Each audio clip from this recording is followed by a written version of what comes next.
Amados e queridos irmãos da Igreja Batista Boas Novas e todos aqueles que estão conosco nesta ocasião, que Deus possa abençoar a sua vida, abençoar o seu coração e a sua família. Eclesiastes diz que há um tempo para todo propósito debaixo do céu.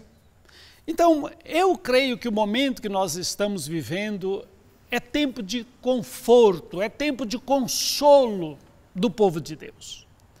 Entendo que há necessidade de se pregar o Evangelho, há necessidade de se pregar a palavra de Deus de uma forma exortativa, mas entendo que estamos vivendo um momento em que o povo de Deus precisa de conforto, de consolo, diante de todo esse quadro que nós estamos vivendo. Então eu estou aqui com Isaías capítulo 66, o verso 9, e gostaria de convidar você para que meditássemos neste momento sobre a dor, o sofrimento, dentro de um propósito de Deus. Então, se eu pudesse dar um título, eu diria o propósito de Deus através da dor, através do sofrimento, porque é isso que estamos vivendo. Ainda ontem eu recebi a notícia de uma ex-ovelha lá em Itajubá, que foi recolhido às mansões celestiais em função desta pandemia da Covid-19. Irmão saudoso, irmão querido, e ficamos pensando na família. É claro que todos, num ou noutro momento, será levado à presença de Deus através da morte, mas o momento é por que tantas mortes? E eu não quero resolver o problema da dor, o problema do sofrimento, mas eu queria pelo menos dar uma perspectiva do lugar da dor, do lugar do sofrimento na vida do cristão. Eu estou aqui com Isaías capítulo 66, verso 9, onde nós lemos: Deus diz, acaso faço chegar a hora do parto e não faço nascer, diz o Senhor, acaso eu iria fechar o ventre da madre ou da mãe sem que ela desse à luz? Pergunta o Senhor, o seu Deus. Meus amados e meus queridos, o problema da dor, o problema do sofrimento para nós é que muitas vezes eles parecem serem arbitrários, eles parecem serem injustos, contra o nosso direito de viver, o nosso direito de ser feliz, e muitas vezes até sem propósito. Eu imagino que todos os dias você está acompanhando o noticiário e, na medida em que os números vão sendo atualizados, todos nós ficamos perplexos e há uma interrogação nas nossas mentes e nos nossos corações diante de tanto sofrimento. No entanto, não é assim que a palavra de Deus apresenta para nós a dor e o sofrimento. Primeiro, eu gostaria de dizer que eles não são, a dor, o sofrimento, não são arbitrários, não são injustos. Por quê?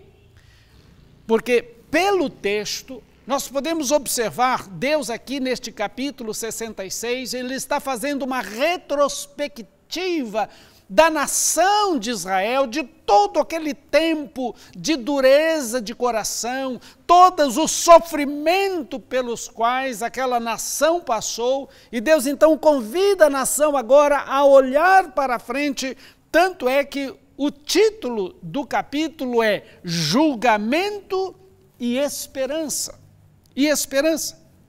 Então Deus mostra que o sofrimento pelo qual o povo passou, e eu poderia dizer, o sofrimento pelo qual o cristão passa muitas vezes, não é injusto, não é arbitrário, porque Deus, na sua soberania e no seu amor, Ele não permite que a dor e o sofrimento frustrem os seus planos para com a vida dos seus filhos. Ele mesmo diz, ora, sou eu quem provê, sou eu quem, vamos assim dizer, trago, providencio as dores de parto. Aí ele diz, como eu poderia então fechar, vamos assim dizer, a madre, né? Sem que houvesse o nascimento dos filhos? Deus está dizendo, sofrimento, a dor, não anulam o nosso direito à felicidade, não anulam os planos de Deus para com as nossas vidas. Por quê? Deus sofreu na pessoa do seu Filho, Jesus Cristo. Ele sofreu primeiro, antes que nós. Ele sofreu aquela dor que nós não poderíamos suportar. Jesus sofreu toda a dor, todo o sofrimento por nós, num limite que nós não poderíamos, de forma alguma, suportar. Então ele sofreu exatamente aquela dor, aquele sofrimento, que nós não teríamos condições de passar por ela, por eles. Ou seja, aquela dor e aquele sofrimento que verdadeiramente mata, aniquila. Deixando para nós aquela dor, aquele sofrimento, que nesta soberania e nesse propósito de Deus, Ele sempre pode usar para o nosso bem. Deixando apenas aquela dor, aquele sofrimento que nos abençoaria. Essa verdade está ilustrada nesse texto e em tantos outros da palavra de Deus. Eu não gosto de pregar um sermão fundamentado só num versículo. Eu gosto de ter a segurança de que aquela palavra está fundamentada em tantos outros textos da palavra de Deus. É como se Deus nesse texto, e é uma experiência que nós sabemos, qual mãe abriria mão da dor? Qual mãe abriria mão do sofrimento do parto se soubesse que sem essa dor, sem esse sofrimento, não teria a alegria de ter seu lindo bebê nos braços? Pelo contrário, nenhuma mãe faria isso. Pelo contrário, nós temos a inúmera história de mães que, sabendo que correria o risco da própria vida, mesmo assim decidiram ter o seu bebê. Ainda que a dor e o sofrimento fossem maiores, elas, com certeza, optaria por tê-los, por causa do amor, da alegria de depois ter o bebê nos seus braços, no seu regaço. Com certeza escolheria e suportaria esta dor com alegria. A Bíblia fala em muitos lugares sobre o fim proveitoso da dor e do sofrimento na vida do cristão. Vamos começar com Filipenses, capítulo 2, verso 5, onde a figura maior, máxima, é o próprio Filho de Deus, dizendo que ele sim saiu de um lugar sublime, saiu de uma posição de glória, saiu da presença do Pai, do ambiente da adoração dos anjos, para assumir a forma humana. Assumindo a forma humana, se tornou servo. E como servo foi até a morte. Observe que há uma dor e um sofrimento aparentemente injusta e arbitrária para a vida de Cristo. Mas Deus, no seu plano maior, tinha um resultado lá na frente: o resgate, a reconciliação, o perdão, a salvação das suas criaturas, dos seus filhos. É por isso que Paulo, por exemplo, em Romanos capítulo 5, ele diz: eu me alegro nas minhas tribulações, eu me regozijo no meu sofrimento. Meus irmãos, quem não conhece a história, a biografia do apóstolo Paulo? Ele passou por sofrimentos que nós diríamos injustos, arbitrários. Ele colocou a sua vida nas mãos de Deus, ele se propôs a salvar os gentios através da pregação e sofreu todo tipo de injustiça, prisão arbitrária, julgamentos arbitrários, acusações injustas.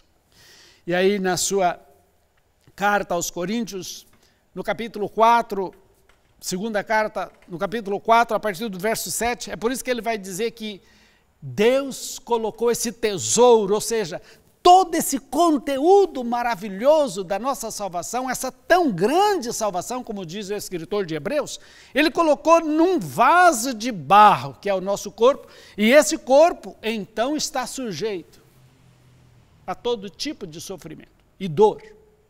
Mas ele diz para que a excelência do poder fosse de Deus e não da nossa parte. E aí se fôssemos para o verso 16, 18, então ele diz, olha, por isso eu não vou desfalecer, eu não vou desanimar, porque ainda que o meu corpo exterior, ele se corrompa, ele se decomponha, o meu interior pode se renovar a cada dia no Senhor. Meus queridos, e aí nós podemos usar algumas ilustrações. Será que José, se José pudesse ver antecipadamente todo o curso da sua vida, a prisão, a venda injusta dos irmãos, a traição dos irmãos, a mentira da mulher de Potifar, enfim, se ele pudesse ver todo o curso da sua vida, ele abriria mão daquela dor? Ele abriria mão daquele sofrimento? É claro que não. Se ele pudesse ver lá na frente o que Deus iria fazer com a dor e com o sofrimento na vida dele.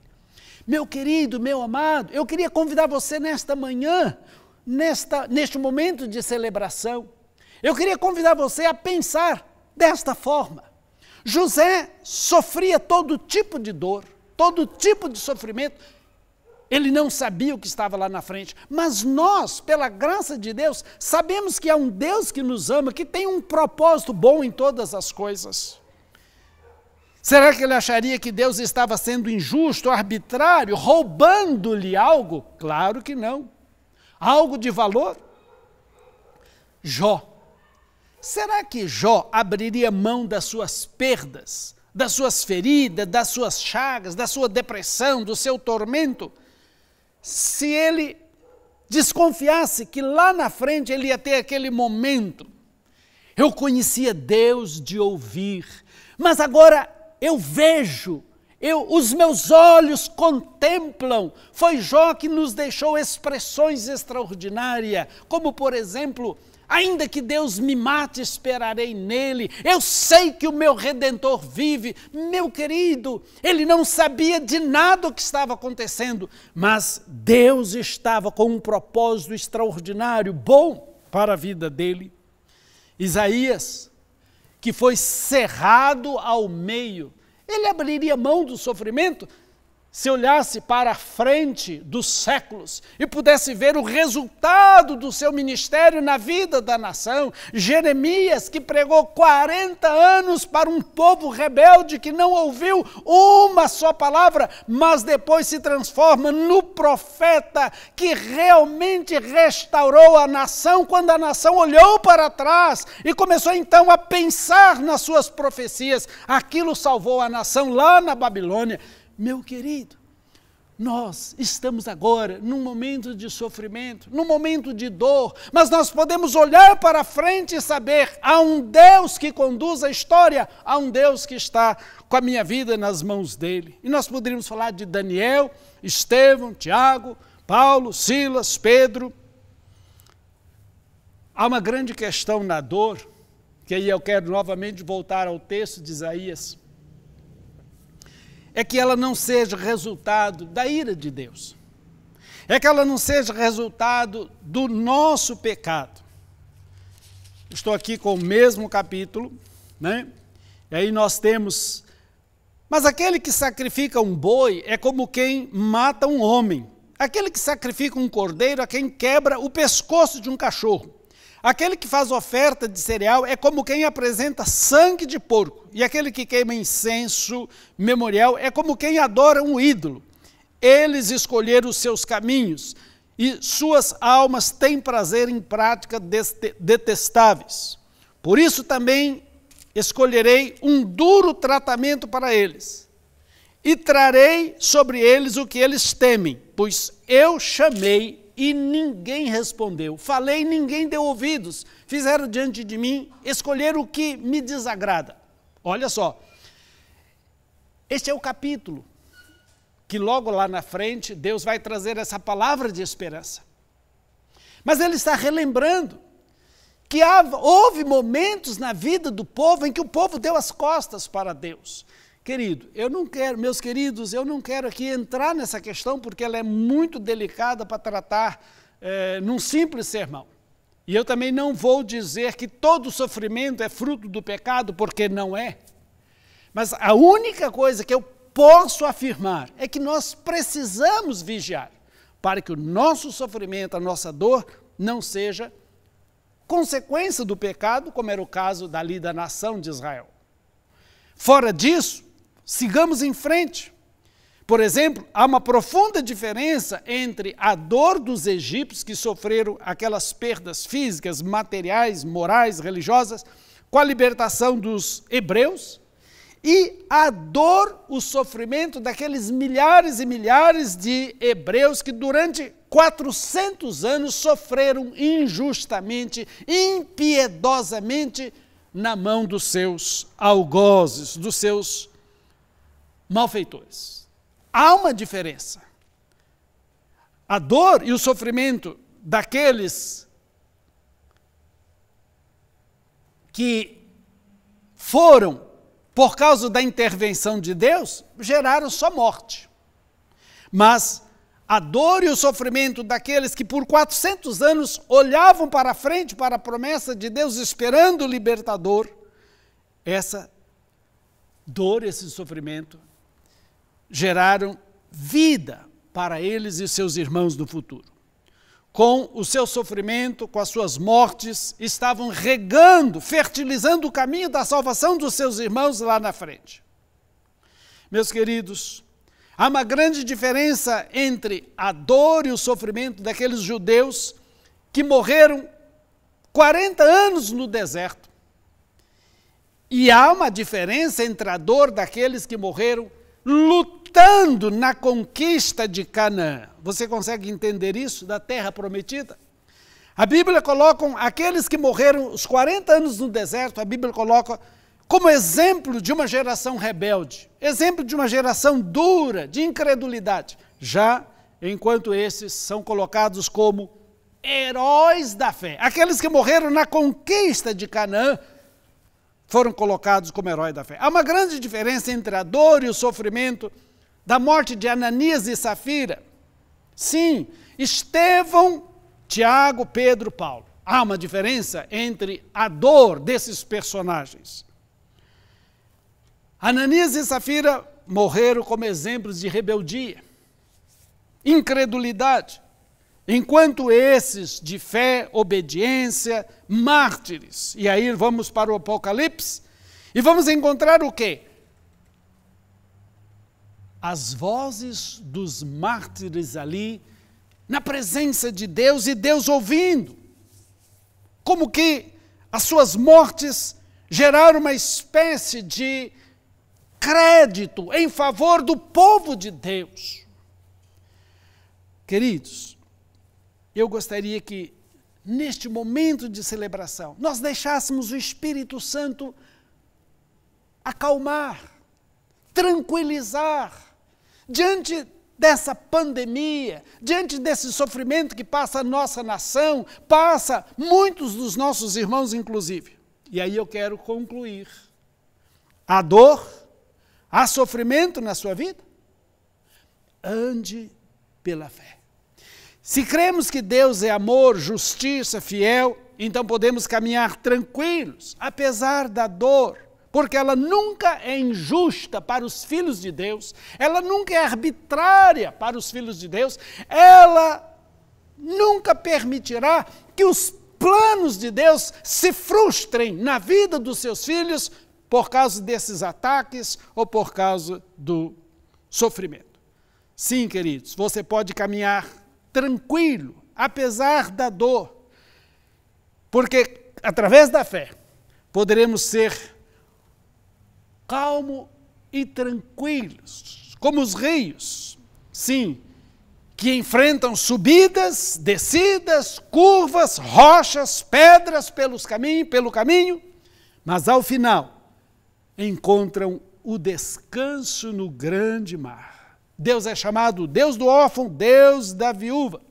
Eu não creio que Ele livra literalmente da dor e do sofrimento físicos estas pessoas.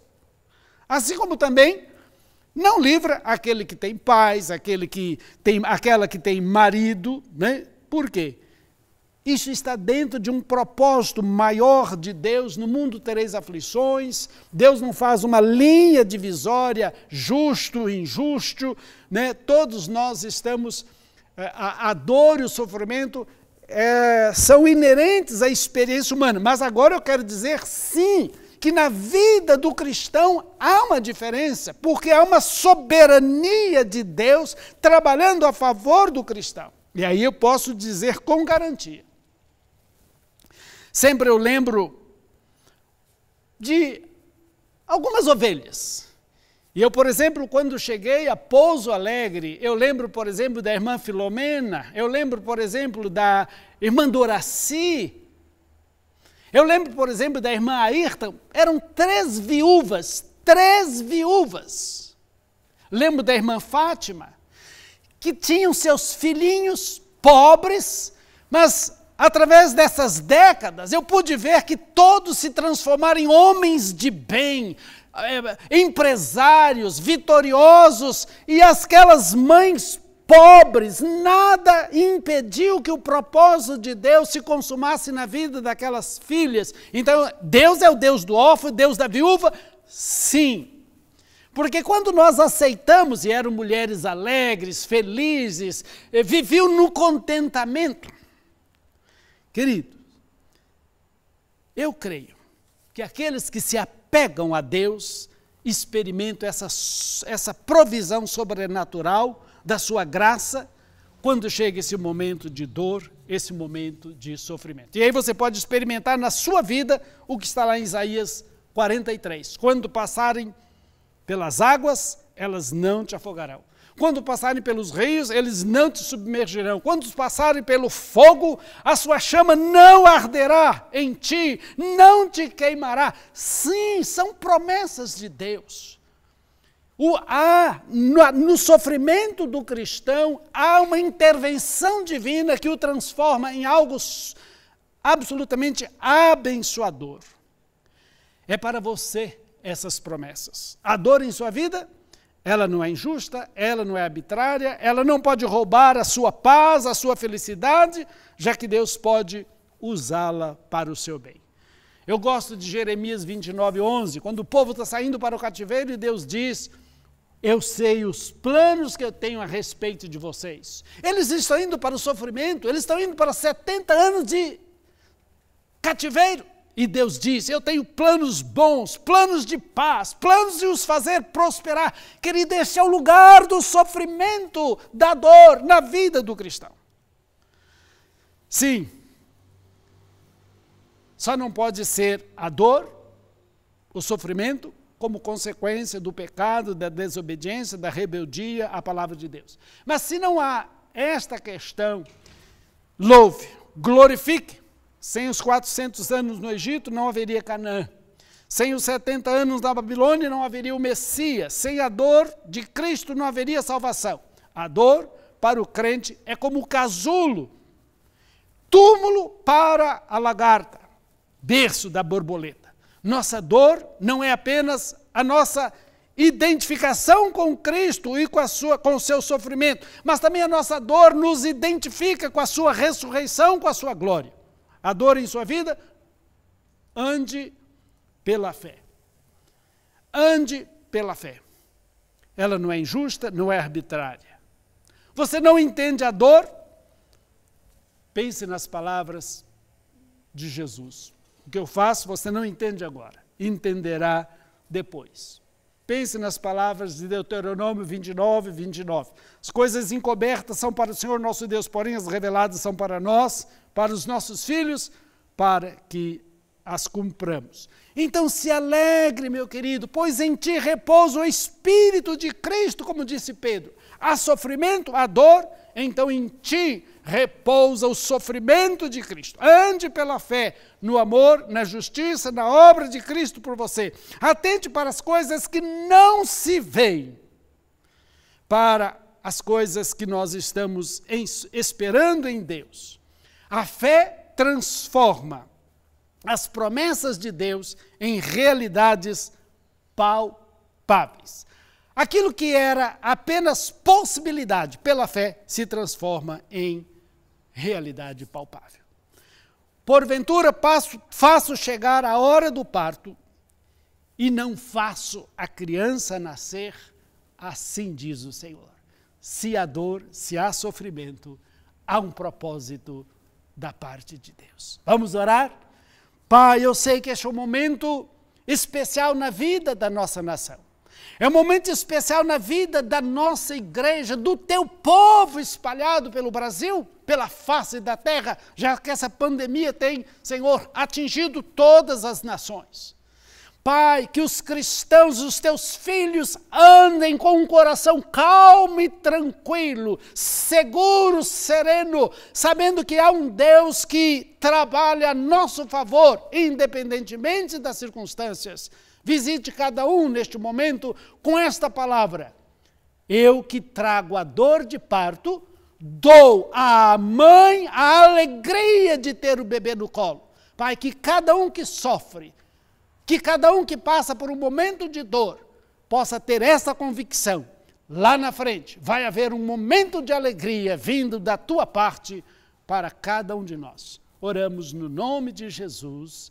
Amém. Querido, que Deus te abençoe ricamente no dia de hoje.